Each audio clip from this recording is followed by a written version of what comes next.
This is Ben Kotnik at Suburban Food Farm, and I'm going to take you through a nice little design for a common application that I see in urban spaces. So we want to harvest rainwater, of course, right? It's a precious resource, it's great quality water, better than city, and of course it's sort of the right thing to do. So if you have a space that's too small to justify an active tank situation based on the catchment, the area that you have, and you also have a space that maybe doesn't have a downspout situated right near an area where it makes sense to passively harvest that rainwater into the ground, into the soil, or into some sort of planting area itself, then this is a good idea.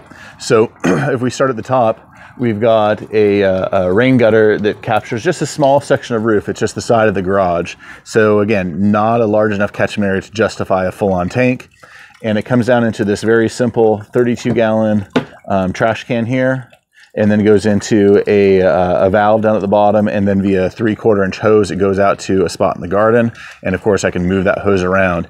You do need to worry a little bit about the line clogging if you have a lot of sediment, but if you keep your gutter clean, and then that's not really an issue. You also want to size this concentrator for how you get rainfall in your area.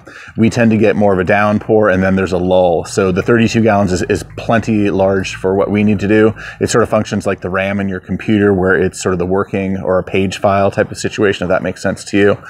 So this is what we have going on. I'm going to go ahead and just show you then what it looks like inside, and I'm also going to show you what it looks like where the outlet. So here's the inside of that concentrator, as I was mentioning there to you, and then of course it just drains out the bottom via a rain tank fitting. And then here we are with our double keyhole style garden bed with annual vegetables in it. And we come up here and we can see there's our outlet drain with the 3/4 inch hose draining into this particular space right here. And of course I can move that wherever I want to go. So I hope you learned something. This is Ben Kotnik Suburban Food Farm. We're always trying to do right by nature, do right by growing some rare and exotic fruits, as well as building good, healthy soil, taking care of our environment, and living in as sustainable a way as we sort of can in our built environment. Take care. Have a great day. Like this video. Subscribe to our channel. Check us out on Facebook, Suburban Food Farm.